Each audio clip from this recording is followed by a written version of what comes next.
My 10-year-old grandson whispered tremulously, "Dad plans to take your house away as soon as you fly to Hawaii." The betrayal by my son-in-law, who had been living off me for years, hit me like a hammer blow. I immediately canceled my vacation and began my hunt. A week later, the unthinkable happened. Revenge that turned everything upside down. Before we continue, please subscribe to the channel and write in the comments what time it is where you are now. Wesley raised his wine glass, grinning like he'd already won something. To family and to Orval's Hawaiian adventure. 2 weeks of beaches and relaxation. You've earned it after all those years on the bench. I lifted my glass, watching him over the rim. That smile didn't reach his eyes. "And don't worry about the house," Wesley continued, leaning back in his chair, my chair at my table, with a familiarity that suddenly felt invasive. "We'll keep everything running smoothly." "I appreciate that, Wesley," I said, setting down my glass. Across from me, Celeste laughed too loudly at something her husband hadn't quite finished saying. My daughter twisted her napkin into a rope, her gaze fixed somewhere near the salt shaker.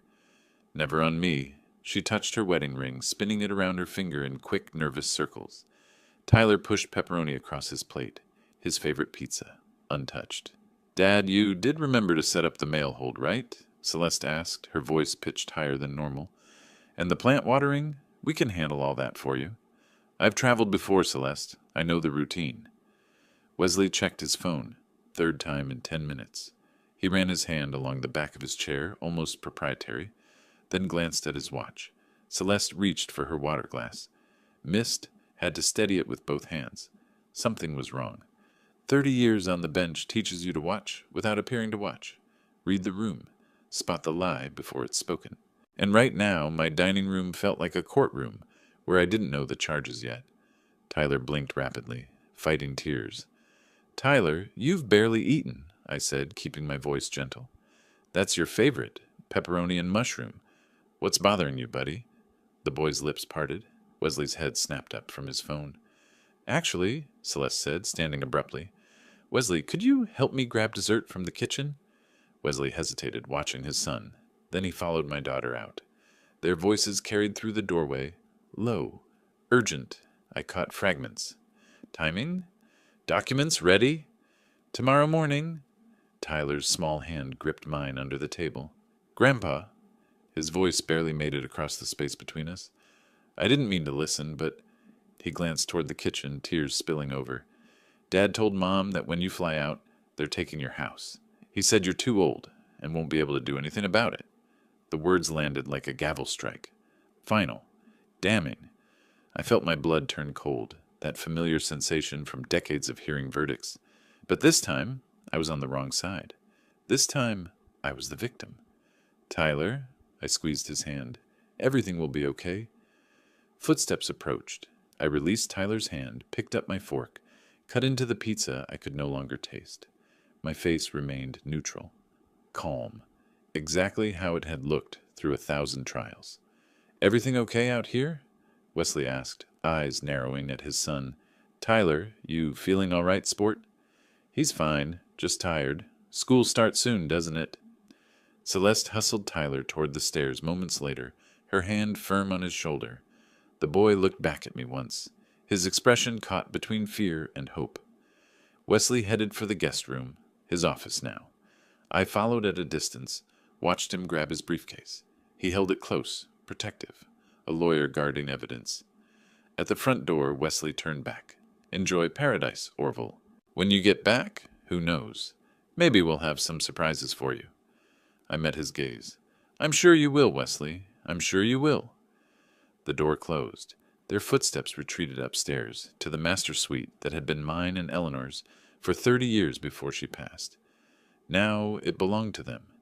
Everything belonged to them, apparently. I stood alone in the dining room. 4 place settings, 3 empty wine glasses, Tyler's uneaten pizza. My family had just plotted against me in my own home, under my own roof, while eating food I'd paid for at a table I'd owned longer than Wesley had been alive.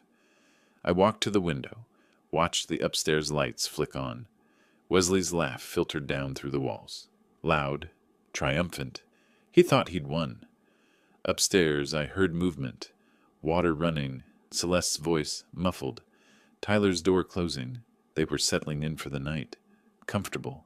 Confident. Wesley had no idea what was coming. I didn't sleep that night. Couldn't. Instead, I sat in my study. Tyler's words echoing, "They're taking your house. You're too old to do anything about it." Wesley was wrong, about the second part, anyway. At 6 in the morning, I called the airline. The representative sounded cheerful, apologetic about the cancellation fee. $1,200 gone. I didn't care. Money meant nothing if I had no home to return to. "Personal emergency," I told her. "I won't be traveling." By 8 o'clock, I was in the kitchen scrambling eggs when Celeste appeared. She startled at finding me there. "Dad, I thought you'd have left for the airport by now." "Flight's not until noon." I kept my voice easy, unremarkable. "Wanted one more homemade breakfast." She poured coffee with shaking hands. That's nice." Wesley emerged 15 minutes later, already dressed for work. His expression flickered when he saw me. Surprise, then something harder to read. Calculation, maybe. "Running late this morning?" he asked. "Plenty of time. Want some eggs?" "No, I'm good. Big day at the office." He kissed Celeste's cheek, grabbed his travel mug. "Have a great trip, Orval. Don't worry about anything here." "I won't." Celeste drove Tyler to summer camp at 9. I stood at the window, watched their car disappear down the street. Wesley left 30 minutes later in his BMW, the one I'd co-signed for. I waited another 10 minutes, listened to the house settle into silence. Then I walked to Wesley's office. The briefcase sat on his desk, unlocked, arrogant. He felt that safe. Inside, I found a folder labeled Property Transfer. My hands steadied as I opened it. Years of reviewing evidence, of maintaining composure in chambers took over. I became the judge again, analytical, detached. The first document was a power of attorney, my signature at the bottom, except I'd never signed it. The forgery was good, excellent even. Same slant, same pressure points, but the date was wrong. I'd been in Miami that week, presiding over a maritime case. I had hotel receipts, court records, witnesses. The second document was a sales agreement. My house, my home, listed for $670,000. I'd had it appraised last year at $800,000. Wesley was dumping it fast, probably to some investment company that wouldn't ask questions. The buyer was listed, Cornerstone Property Solutions, LLC. Closing date, 3 days from now. 3 days. He'd planned to have it finished before I returned from Hawaii. I photographed every page with my phone. The forged POA, the sales agreement, the escrow instructions, Wesley's handwriting in the margins, calculating his cut, notes about wire transfers and offshore accounts. In 30 years of presiding over fraud cases, I'd seen every scheme imaginable, and this one, my own son-in-law forging documents to steal my home, ranked among the most brazen. I returned everything exactly as I'd found it, closed the briefcase, left the office. Back in my study, I examined the photos. The evidence was clear, prosecutable. I could call the police right now, have Wesley arrested by noon, but that wasn't enough. An arrest meant lawyers, trials, delays. It meant Celeste posting bail, Wesley manipulating her, months of legal maneuvering, and at the end, maybe a conviction, maybe not. Juries were unpredictable. I'd seen guilty men walk free on technicalities. No, this required something different, something complete. Wesley wanted to strip me of everything. Fine, I'd return the favor. I picked up my phone, searched for notary services in St. Petersburg, found one with good reviews. Volkov Notary Services. Professional. Independent. Available today. My hand hovered over the call button. Once I made this move, there was no going back. This wasn't about law anymore. This was about justice, the kind that doesn't come from courtrooms. I pressed dial. Volkov Notary Services. "My name is Orval Wallace," I said. "I need to make a statement under oath. Today, before someone tries to forge my signature again." Wesley's fork froze midair when I walked into the kitchen. "Orval," his voice pitched higher than normal. "I thought you'd be over the Pacific by now. What happened?" I poured coffee with steady hands, took my usual seat at the breakfast table. "Didn't feel right yesterday. Decided to postpone a couple weeks." The color drained from his face. He set down the fork, forced a smile that looked more like a grimace. "Are you okay? Should you see a doctor?" "I'm fine. just needed more time to prepare. Celeste appeared in the doorway, dish towel twisted in her hands. She glanced between us, reading the tension. "But you've been planning this for months." Wesley leaned forward, aggressive now. "The reservation, the hotel." "I've made my decision, Wesley." He tried 3 more times over breakfast. Different angles. First concern about my health. Then guilt about wasting money. Finally, practical arguments about perfect weather windows and hotel policies. "It seems like a waste, is all I'm saying. You've been looking forward to this. Celeste and I can handle everything here." I looked at him over the rim of my coffee mug. "I'm sure you had plans for my absence." "Just house sitting, too quick, too defensive, making sure everything runs smoothly." "How thoughtful." I'd watched enough witnesses squirm on the stand to recognize panic. Wesley was drowning, and he knew it. That forged power of attorney in his office, dated yesterday, the day I was supposed to be leaving, now worthless. His entire timeline had collapsed. At 10 o'clock, I drove downtown to a small office on Central Avenue. Professional brass nameplate. Richard Volkoff, Notary Public. The man who greeted me was maybe 50, precise in his movements, reading glasses perched on his nose. He listened while I explained what I needed. "This is unusual," he said, setting down his pen. "You're making a statement that you've never executed a power of attorney." "That's correct. I have reason to believe someone may attempt to use forged documents in my name." His expression shifted. Professional concern replaced routine politeness. "That's a serious allegation. Have you contacted the authorities?" "I'm building a case first. I need documentation that I never authorized any such documents." Volkoff nodded slowly. "I'll certify this with today's date and time. Keep multiple copies."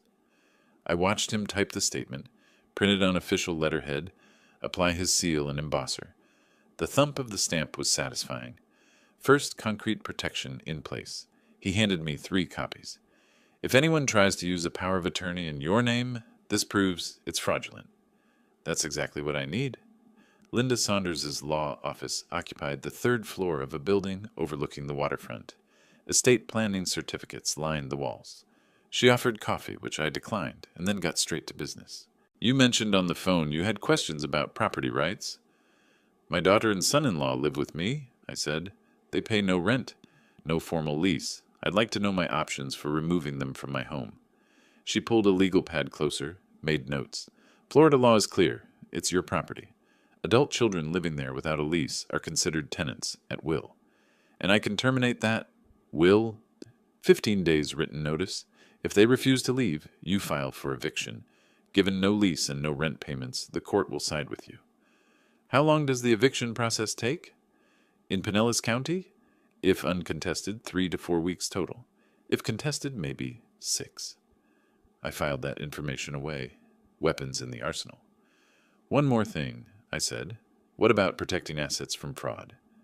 Saunders looked at me carefully. "Is someone attempting to defraud you?" "Possibly. I'm taking preventative measures. Document everything. If you have evidence of fraud, file a police report. The sooner the better." "Not yet," I said, "but soon." Back home, the house was empty. Wesley at work, or wherever he went when he claimed to be working. Celeste had taken Tyler to the community pool. I went directly to Wesley's office. The briefcase sat exactly where I'd left it. Inside, the forged documents remained in their folder.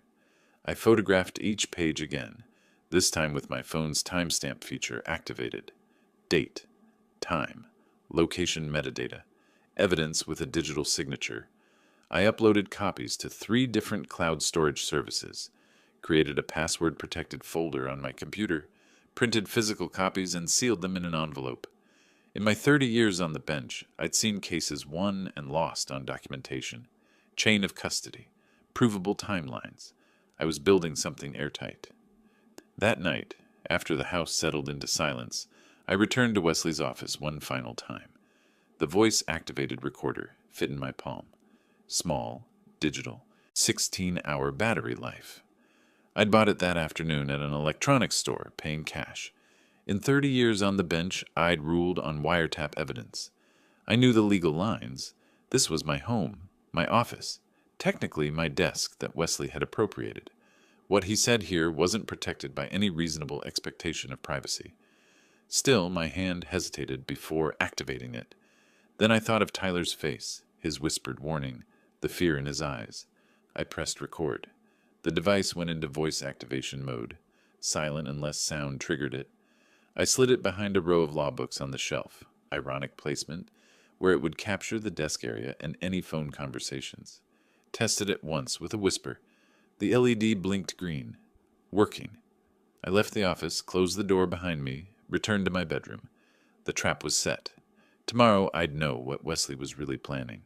Tonight, I'd let him think he still had the advantage. I went to bed satisfied. Wesley changed tactics overnight. At breakfast, he mentioned the stairs, casually, as if the thought had just occurred to him. "Those are pretty steep for someone your age, Orville. Ever think about a single-story place?" I looked at him over my coffee. "I've been climbing them for 15 years. Sure, but—" He smiled like he was doing me a favor. "Things change. We're just thinking about your quality of life." The campaign had begun. By lunch, he'd left a brochure for assisted living communities on the kitchen counter. "Just informational," he said when I picked it up. "Some of these places are really nice, like resorts." At dinner, Celeste joined in. "Dad, we worry about you being alone in this big house. What if something happened?" "You're here," I pointed out. "I'm hardly alone." "But we won't always be." Wesley again, cutting his steak with deliberate precision. "Tyler's getting older. We've been thinking about getting our own place. Then what?" I set down my fork. "Are you planning to move out, Wesley?" "Eventually. Everyone does. Then you'll be here by yourself. And honestly," he gestured at the room, "this is a lot of house for one person. I'll manage." "Will you, though?" He leaned forward. "I saw you struggling with those boxes in the garage last week. Heavy lifting at your age isn't smart." "I wasn't struggling. You looked unsteady." My jaw tightened. 30 years of maintaining courtroom composure kept my voice level. "I appreciate your concern, Wesley, but I'm perfectly capable of managing my own affairs. For now, maybe." Celeste's voice was soft, apologetic. "But Dad, we're just trying to plan ahead. Be realistic." Realistic. The word hung in the air between us. Tyler pushed peas around his plate, eyes fixed downward. The boy hadn't looked at me directly all evening. "This conversation is over," I said. Wesley exchanged a glance with Celeste. Some unspoken communication passed between them. "We're just trying to help," he said finally. "That's all?" After dinner, I heard them in the living room. Whispered conversation punctuated by the clicking of a laptop keyboard. I walked past, casual, caught a glimpse of the screen. Real estate listings, condominiums, 55 and older communities. They were shopping for my future home. At midnight, when the house had been dark and quiet for over an hour, I retrieved the recorder from Wesley's office. Back in my study, door locked, I plugged it into my computer. The file was 30 minutes long. Recorded around 7 p.m., while we'd been having dinner. Wesley's voice came through clearly. "Collapsed. The POA's dated wrong. He postponed the whole trip." Silence while the other person spoke. Then Wesley again. "I know, Mark, I know. But we're out of time here. The second mortgage payment is due in 10 days. $85,000. My breath caught. Second mortgage? On my house? "What choice do I have?" Wesley's voice rose, frustrated. "We either move forward, or I lose everything. The business. The car. All of it." More silence. "Plan B. Yeah. Get him declared incompetent. If we can demonstrate he's not capable of managing his affairs, we can petition for guardianship." Ice ran down my spine. "It's not that hard. Missed medications, confusion, memory problems. We document everything, build a case. 3 months, maybe 4. Then we have legal authority to sell." I gripped the edge of my desk. "A nursing home, probably. Someplace nice. He'd be taken care of. We'd have power of attorney that's actually legal this time. Sell the house, pay off the debts. Everyone wins." Everyone wins. Everyone except me. Erased from my own life, institutionalized, stripped of autonomy, while Wesley sold my home and pocketed the proceeds. "I'm not backing down from this, Mark. We're too far in. Just trust me. I'll make it work." The call ended. The recording continued for another minute. Shuffling papers, a chair scraping, then silence. I sat in my study until 2 a.m., listening to that recording 3 more times. Each word carved itself into my memory. Get him declared incompetent. Nursing home. Build a case. Wesley wasn't just after my house. He wanted to erase me completely. For 3 years, I'd provided my daughter and her husband with free housing, asking nothing in return except basic respect, and in exchange they'd plotted to institutionalize me and steal everything I'd worked for. The debt surprised me. $85,000 on a second mortgage. I'd never signed authorization for that either. Another forgery. Another crime. But the incompetency plan, that was worse than theft. That was personal degradation, public humiliation, the kind of revenge I'd seen destroy people in court. Not me. Not ever. I saved the recording to my phone, my computer, 3 cloud services. Made it permanent. Indestructible. Morning couldn't come fast enough. I had calls to make. The first one would be to Linda Saunders, the property attorney. Time to serve notice. Morning light found me at my desk, the recording still on my phone, Wesley's voice still in my head. Get him declared incompetent. Nursing home. I'd planned to serve eviction notice today. 15 days, then they'd be gone. But that recording changed things. Wesley wasn't just stealing, he was desperate. $85,000 in debt. A second mortgage I'd never authorized, another forgery I'd need to investigate, and desperation made people sloppy. Made them reach for bigger scores, involve more people, create more evidence. I could evict him now, or I could use his greed against him. The choice was obvious. At 9:30, I placed my bank statement on the coffee table in the living room. Navy blue logo, account summary clearly visible, checking account balance $450,000. I arranged it carefully, isolated it from other papers, made sure anyone entering would see it immediately. Then I walked to the kitchen for coffee. 2 minutes later, Wesley appeared. I watched from the doorway, staying out of sight. He stopped when he saw the document, leaned closer, his eyes widened. He glanced toward the kitchen, pulled out his phone, snapped a picture, stepped back quickly. I counted to 5, then walked in carrying my mug. Morning, Wesley. He jumped slightly. Orval! Morning. Beautiful day. I gathered the papers from the table as if just remembering them. Didn't mean to leave these out. No problem. His voice was different, lighter, friendly. You seem relaxed. Good night's sleep? Well enough? You? Great, great. He was almost vibrating with energy. Hey, listen, about yesterday. I may have come on too strong. Family stuff, you know? We're good, right? I measured him over my coffee cup. Yesterday he'd been hostile, patronizing, building a case for my incompetence. Today he was my best friend. Are we, Wesley? Of course. I just worry sometimes. But you're clearly handling everything fine. The shark had smelled blood in the water. That afternoon, I initiated the conversation. I've been thinking about my finances, I said, finding him in the living room. All that money just sitting in the bank. Inflation eating at it. Real estate might be smarter. Rental income, appreciation. Wesley nearly dropped his iPad. Absolutely. That's actually brilliant timing. The market right now, I'm in real estate, you know. There are some incredible opportunities. I don't know much about investment properties. That's what I'm here for. He leaned forward, eager. I handle this professionally. I could show you some options, walk you through everything. Returns are excellent right now. I let uncertainty show on my face. It's a lot of money to risk. Investment isn't risk if you know what you're doing. And I do. He pulled up listings on his tablet. Look, here's a 3-bedroom in Gulfport. Solid rental market. Or this duplex in Largo, 2 tenants, double income. These look expensive. That's what it takes to make real money. But with $450,000 to invest, you could... He caught himself. I mean, depending on your budget. I said nothing. Let him wonder if I'd noticed. Just let me show you a few properties, he continued. No commitment. Then you can decide. I should probably run this by my financial advisor first. Get a professional opinion. His face tightened. Brief flash of panic before the smile returned. Sure, of course, but these opportunities don't last long. Good properties move fast. And honestly, Orval, financial advisors charge hefty fees just to tell you what any decent real estate agent already knows.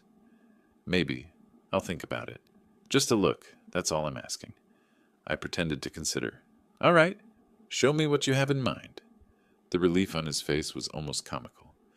At 3 o'clock, I drove to the Pinellas County Prosecutor's office downtown. 7th floor, Assistant District Attorney Maria Chen. I slid the documents across her desk. Forged power of attorney. Sales agreement. Timeline of events typed in precise legal format. Old habits. Chen examined each page carefully. Mr. Wallace, this is clear forgery. Identity theft. Attempted fraud. Multiple felonies. We can arrest him today. I don't want arrests yet. She looked up, surprised. Why not? He's not working alone. There's a financial partner, possibly others. If you move now, they scatter. I'll have one conviction, maybe. The rest walk free. What are you proposing? Give me 2 weeks. I'll deliver everyone involved with evidence of the full conspiracy. Then you can prosecute completely. Chen tapped her pen against the desk. That's asking a lot. If he attempts any fraud before then, you'll be the first call I make, but he won't. I'm controlling the situation. She studied me for a long moment. You were a judge. 30 years. Circuit Court. It shows. She opened a case file. 2 weeks, Your Honor, but I want regular updates. You'll have them. She assigned a case number, logged the evidence. The legal machinery was ready, just waiting for my signal. That evening, I heard Wesley on the phone in his office. Excited whispers, pacing footsteps that made the floorboards creak. I didn't need the recorder to know what he was saying. His body language told the story. Urgent gestures, rapid speech, the manic energy of someone who thought they'd found salvation. $450,000 in liquid assets. A target who wanted investment advice. A score big enough to solve all his problems. He'd taken the bait completely. Through the wall, Wesley's voice carried, excited, urgent. I couldn't make out the words, but I didn't need to. I knew that tone. I'd heard it from hundreds of defendants who thought they'd found an angle, a way out, a score. I gave it 3 days. Let him think about that money. Let him plan. Let him make calls to whoever he was working with. Then I'd spring the rest of the trap. 3 days.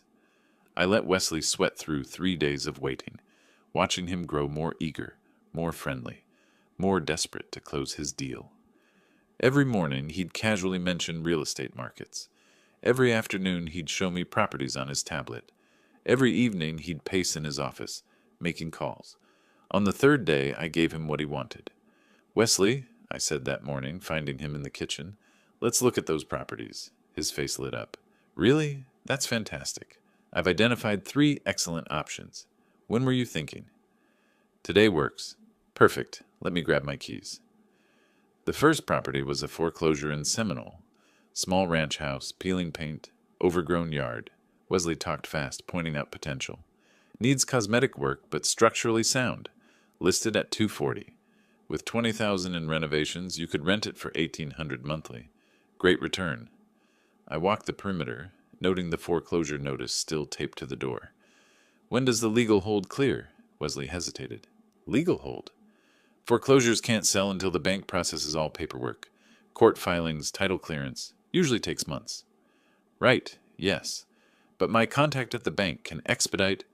Your contact can't override county procedures. I photographed the foreclosure notice with my phone. Next property. The second house sat in Clearwater. Larger, better maintained, but something felt off immediately. Estate sale, Wesley explained. Owner passed away. Family wants quick sale. Listed at $290. I pulled up property records on my phone while he talked. Probate process hasn't completed. No certificate of estate administration filed. That's just paperwork. Paperwork that prevents legal title transfer? I took more photos. You can't sell what you don't legally own yet. The estate has to clear probate first. Wesley's jaw tightened. You're being very technical about this. I'm being careful with $400,000? That's just smart. Of course. The third property is much cleaner. No complications. The third house was in St. Pete Beach. 2-story, updated kitchen, decent curb appeal. Listed at $380,000. This is the one, Wesley said as we pulled up. Market value, clean title, immediate availability, perfect investment property. I walked through slowly, noting details. Dated bathroom fixtures, water stains on the ceiling suggesting roof problems, carpet worn thin in high traffic areas. Who's the seller? Private owner, Mark Parker. He's relocating for work, needs quick sale. Mark, the name from the recording. Wesley's accomplice. I'd like to see comparable sales in the neighborhood. Wesley pulled them up on his tablet. Similar properties sold between 350 and 400 recently. I looked at the numbers. The comps were real, but carefully selected. Larger houses, better locations, recent renovations. This house was worth 280 at most, maybe 290 in a competitive bidding situation. Wesley and his partner were trying to pocket nearly 100,000 in markup from a man they thought was too old and too trusting to check. The price seems high, I said carefully. That's current market. Properties in this area are hot right now. I'd need my own appraisal. Absolutely, but the seller wants to move fast. If we wait too long, someone else will grab it. Classic pressure tactic. I'd seen it 1,000 times in fraud cases. I'm interested, I said, but I have conditions. Wesley brightened. Name them. Everything goes through my notary, Richard Volkoff, and my attorney, Linda Saunders. They review all documents before I sign anything. His smile froze. That's pretty unusual for a straightforward property purchase. It's $400,000, Wesley? I don't care if it's unusual. Attorneys and notaries add fees, delays. I don't care about that either. Those are my terms. Silence in the car. Wesley gripped the steering wheel, knuckles white. Mark, the seller, he's expecting a clean, quick transaction. Then Mark can accept my conditions or find another buyer. Wesley's phone buzzed. He glanced at it. Text message. Probably from Mark himself. Let me talk to him, Wesley said finally. Your notary, your attorney. I'll explain the situation. Good. I'll contact them tomorrow. Have them review everything before we proceed. He nodded slowly, jaw tight. Fine. I settled back in my seat, watching the overpriced house disappear in the side mirror. $380,000 for a property worth $280 at most. $25,000 in commission for Wesley, probably another $20,000 or $30,000 in kickback from his partner Mark. He'd agreed to put all of that under the scrutiny of my notary and my attorney, because he was desperate, because he was greedy, because he thought I was naive. The trap had teeth now. Time to let it close. The next morning, I met with Richard Volkoff first, then Linda Saunders. I provided all the documents, property listing, purchase agreement, comparable sales data. Volkoff examined the ownership records, his expression darkening. He looked up sharply. Mr. Wallace, there's a serious problem here. The property is owned by Sunset Properties, LLC. Your son-in-law, Wesley Parker, is listed as a 15% member through a subsidiary entity. So he was selling me a property he partially owns? Without disclosure, that's fraud. Criminal fraud. Linda Saunders was equally blunt. She spread the documents across her desk, shaking her head. This isn't just unethical, it's illegal. The markup alone suggests conspiracy. Add in his ownership stake and his failure to disclose the conflict of interest, and you have multiple felonies. Can you document all of this in writing? I'll have a formal opinion ready today. And Orval, I have to report this to the State Real Estate Commission. He'll lose his license. Good. Back home, I assembled everything in my study. The forged power of attorney, property ownership documents, comparable sales showing the $100,000 fraud, the recording of Wesley plotting my institutionalization, professional legal opinions, bank statements, timeline of events. I arranged them in specific order on my desk. Prosecution methodology, building to a verdict. Tyler was at a friend's house. I'd arranged that. The boy shouldn't witness what was coming. At 6 o'clock, I called a family meeting. Wesley and Celeste entered the dining room to find me seated at the head of the table. 2 chairs positioned on either side. Nothing on the table except my folders. Sit down, I said, cold, formal. Both of you. Wesley's eyes narrowed. What's this about? Your crimes, all of them. Celeste's hand went to her throat. Dad? What? Be quiet. You'll speak when I'm finished. I opened the first folder, slid the forged power of attorney across the table. Recognize this? Your forged power of attorney. My signature, you claimed, except I never signed it. I can explain. I slid the property ownership documents. You're part owner of the property you tried to sell me for $100,000 over market value. Wesley's voice rose. That's just business. I pressed play on my phone. Wesley's voice filled the room. Get him declared incompetent. Nursing home. I don't have a choice. $85,000 in debt. The color drained from his face. Celeste started crying. I slid the professional legal opinions across. 2 attorneys confirm multiple felonies: forgery, fraud, conspiracy, breach of fiduciary duty. Silence. Just Celeste's quiet sobs. You have 2 paths, I said. First, I take this to police. Forgery carries 5 years in Florida. Real estate fraud adds more. You'll both be charged as conspirators. I let that sink in. Second path. You have 15 days to vacate my house. Completely. You sign a release of all claims to my property. I placed the eviction notice on the table. Then the release form. Choose. Now. Wesley exploded, surged to his feet. The chair crashed backward. You can't do this. This is our home. We have rights. He leaned over the table, pointing, shouting, threatening legal battles, family exposure, counterclaims. I remained seated, hands folded, unmoved. Are you finished? Everything you just said is legally meaningless. Celeste reached across the table, fingers stretching toward me. Dad, please. We can fix this. Wesley made mistakes. Don't destroy our family. She invoked memories, teaching her to ride a bike, her mother's death, family holidays. My expression didn't change. You made your choice when you supported this scheme. You chose to betray me. But we're family. Family doesn't forge documents. Family doesn't plot institutionalization. Family doesn't steal. Her hand withdrew. Wesley sank back into his chair. I stood, gathering my documents in reverse order. Methodical, controlled. 15 days. If you're not gone, I file eviction and criminal charges simultaneously. I paused at the doorway. The prosecutor already has copies of everything. I filed a complaint 4 days ago. They're ready to arrest you both. The only reason they haven't is because I asked them to wait. I walked to my study, locked the door, sat at my desk. Through the walls, I heard Wesley's rage. Celeste's sobbing. Something crashed. Oh, let them rage. Let them break things. In 15 days, they'd be gone. Or so I thought. I'd underestimated Wesley's desperation once before, when I postponed Hawaii. I was about to make the same mistake again. The next morning, I'd learned exactly how far he was willing to go. The next morning was quiet. Too quiet. Wesley and Celeste sat at breakfast in perfect silence.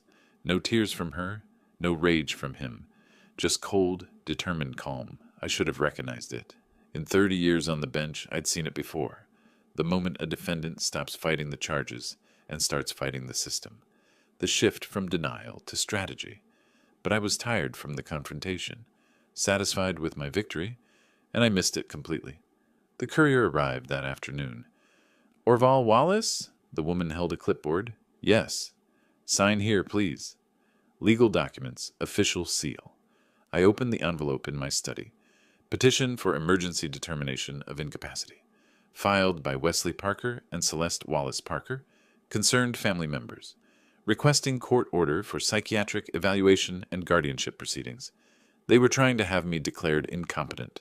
My hands shook, not from fear, from rage. Wesley had listened to my ultimatum, gone home, and filed the exact attack he'd planned all along. The nursing home plan, the incompetency proceeding, everything from that recorded phone call. I called Linda Saunders immediately. They actually filed it, she said, reading through the petition I'd emailed. This is be bold, given the evidence you have against them. Can they win? No, but they can delay. Competency hearings take time. During that time, your eviction notice is complicated. Your criminal complaint gets questioned. They create doubt about everything. What do I do? Attend the psychiatric evaluation. Answer honestly. Demonstrate competence. Then we fight this in court. Wesley's smear campaign started that evening. I heard him talking to the neighbor over the fence, voice pitched to Carrie. Really worried about him?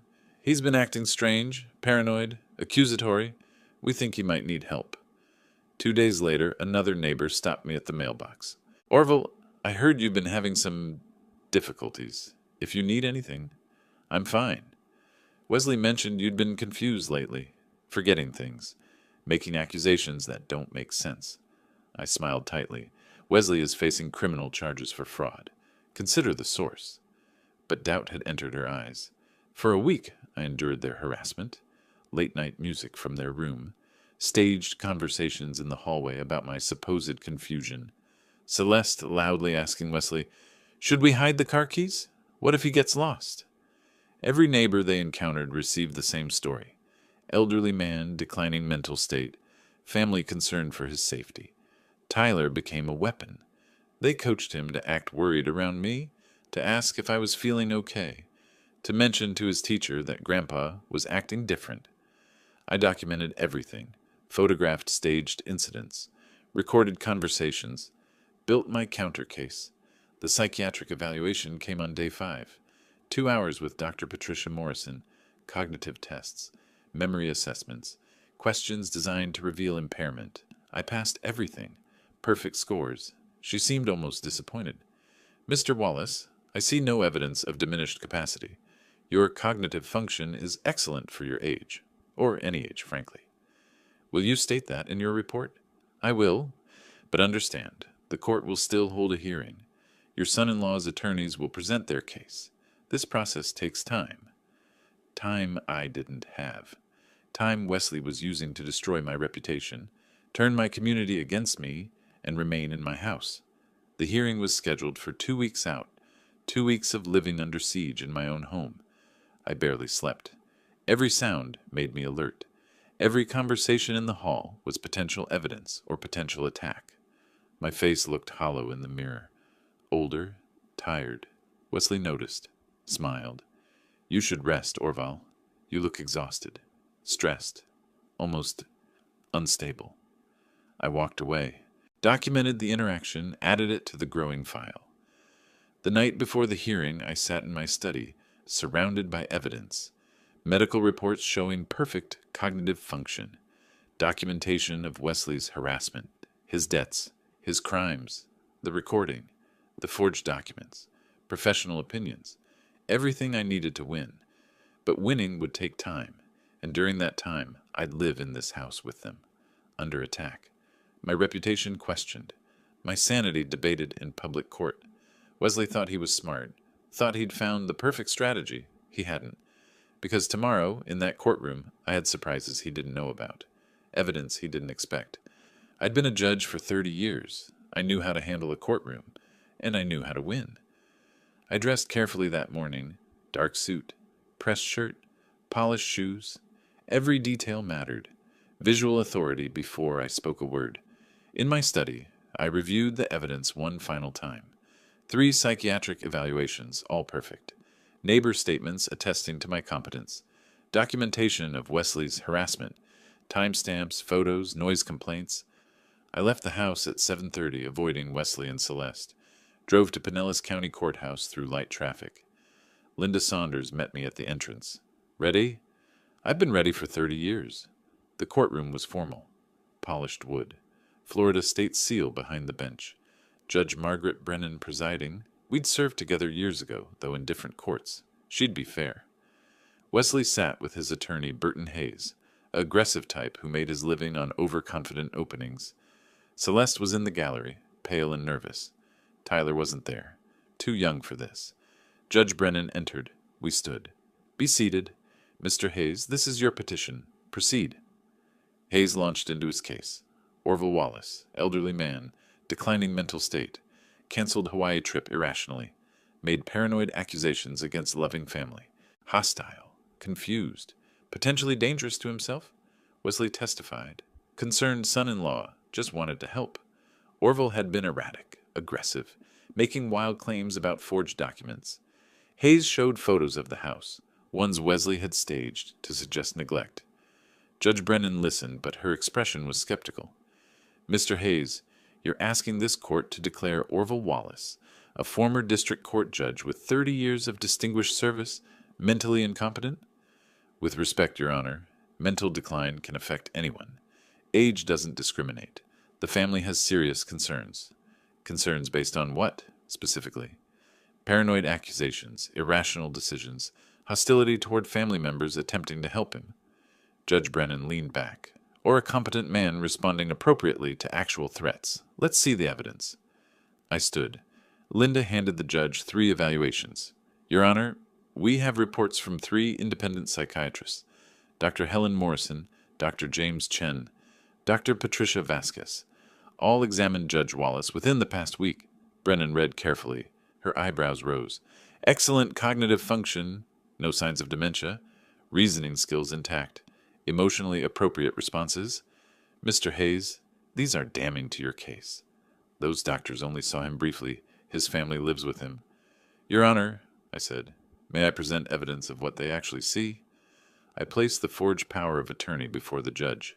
The paranoid accusations Mr. Hayes mentioned, I accused my son-in-law of forging a power of attorney in my name. Here's why. Judge Brennan examined the document. This purports to be your signature? It purports to be. It isn't. I never signed that document. I have 3 handwriting experts who will testify it's forged. I added the real estate fraud evidence, the ownership records showing Wesley's hidden stake, the overpriced property, the comparable sales. Then I pressed play on my phone. Wesley's voice filled the courtroom. Get him declared incompetent. Nursing home. I've got $85,000 in debt. We either move forward or I lose everything. Judge Brennan's face hardened. Your Honor, Hayes tried to interrupt. This is outside the scope. This is exactly within scope. Brennan cut him off. This explains why Judge Wallace made those paranoid accusations. They weren't paranoid. They were accurate. She looked toward the gallery. Is there a prosecutor present? Assistant District Attorney Maria Chen stood. Yes, Your Honor. The state has an open investigation. We're prepared to file charges today. The courtroom atmosphere shifted. This wasn't a competency hearing anymore. This was a crime. Then I introduced the financial documents.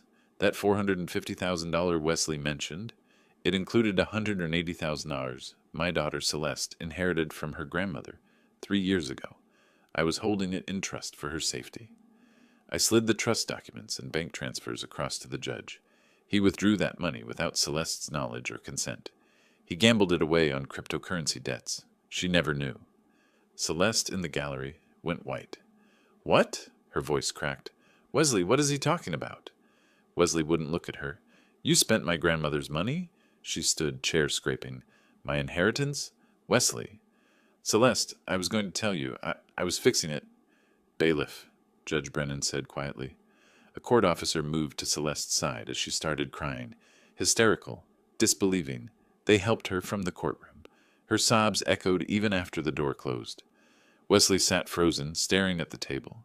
Judge Brennan looked at me. Something in her expression. Respect, maybe. Sympathy.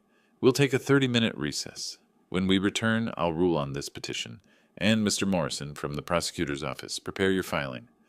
I gathered my documents and walked out. Behind me, Wesley didn't move. 30 minutes later, we reconvened. Celeste didn't return. Wesley sat alone. Even Hayes had moved his chair slightly away. Judge Brennan entered. We stood. Be seated. She looked tired. Having reviewed all evidence presented, I find no basis whatsoever for questioning Judge Wallace's competency. The medical evaluations are unequivocal. The petition is denied. Wesley didn't move. Furthermore, the evidence suggests this petition was filed in bad faith, as retaliation for Judge Wallace's discovery of criminal activity. Mr. Morrison, the state may proceed. The prosecutor stood. Wesley Parker, you're under arrest for forgery, fraud, and identity theft. 2 officers approached. Wesley stood mechanically, held out his wrists for the handcuffs. As they led him out, he looked at me once. I saw nothing in his eyes. No fight left. Outside the courthouse, Celeste waited by my car. Her face was swollen from crying. Dad! Celeste, did you know about the inheritance? I discovered it during my investigation. I'm sorry you had to learn that way. She nodded, tears starting again. I didn't know about the forgery, I swear. He told me it was a business investment, that we needed to act fast. But you knew he wanted me gone. She looked away. I don't know what I thought. That we'd help you move somewhere safer. I didn't realize. She stopped. That's not true. I knew. I just didn't want to believe it. You made your choice. I did. She met my eyes. I chose wrong. I'm filing for divorce, and I'll testify against him if the prosecutor needs me to. That's a start. Can we fix this? I considered her. My daughter. My only child. Eventually, maybe. But not now. You need to rebuild your life. Prove you've changed. She nodded. Tyler? He stays with me. When you're stable, we'll arrange visits. She didn't argue. She knew she had no ground to stand on. 3 weeks later, Tyler moved into my house properly. We converted the guest room, Wesley's former office, into his bedroom, painted it blue, bought new furniture. No traces remained of what had been. Celeste visited once a week, supervised at first. Tyler was quiet with her, careful. Healing would take time. Wesley's trial was scheduled for October. The prosecutor had enough evidence for a dozen felonies. His attorney was negotiating a plea deal, 5 years probably, maybe 7. The house was mine again, legally, permanently. The forged documents were officially declared fraudulent. The title was clean. In late August, I rebooked the Hawaii trip, but this time I bought 2 tickets. "You sure you want to take me, Grandpa?" Tyler asked, watching me pack. "I'm sure. You deserve a vacation after everything you've been through." "Mom says she's sorry. I know she is." "Are you going to forgive her?" I paused, folding a shirt. "Someday, probably. But forgiveness doesn't mean forgetting, and it doesn't mean things go back to how they were." He thought about that. "Is that okay? That things are different?" Different isn't always bad. Sometimes it's just honest. The night before we left, I sat on my terrace watching the sunset. Tyler was inside, double-checking his suitcase for the 3rd time. I'd won everything I'd fought for: my house, my autonomy, my grandson's safety. Justice served. But the cost was my daughter, at least for now. Family fractured, trust destroyed. Years of relationship reduced to supervised visits and careful conversations. Victory in family matters never feels quite like winning. Still, Tyler appeared in the doorway, backpack already on his shoulders, though our flight wasn't until tomorrow. "Think they have good pizza in Hawaii?" he asked. "I'm sure they do." "Even better than pepperoni and mushroom?" "We'll find out together." He grinned. That smile, untainted by what his parents had done, by the courtroom revelations, by the arrests and tears. He was healing. He'd be okay. That made it worth it. The next morning, I loaded our suitcases into the car. Tyler buckled in, already reading the guidebook I'd bought him. As I backed out of the driveway, I glanced at the house. My house. Secure. Mine. Protected. I'd been a judge for 30 years. I'd seen justice served 1,000 times in courtrooms, watched verdicts delivered, sentences handed down. But this was the first time I'd had to seek justice for myself. And I'd learned something. The right verdict doesn't always heal the wound, but it stops the bleeding. It creates space for recovery. I'd also learned that kindness requires boundaries. Trust demands verification. Family doesn't excuse betrayal. And sometimes the people you save aren't the ones you expected to lose. Tyler looked up from his book. "Ready?" "Ready." I drove toward the airport, toward Hawaii, toward whatever came next. Behind me, the house grew smaller in the rearview mirror. Ahead was healing, justice, a new beginning, and a 10-year-old boy who'd trusted me with the truth when I needed it most. That more than anything was victory. If you like this story, please like this video, subscribe to the channel, and share your impressions of this story in the comments. To listen to the next story, click on the box on the left. Thank you for watching.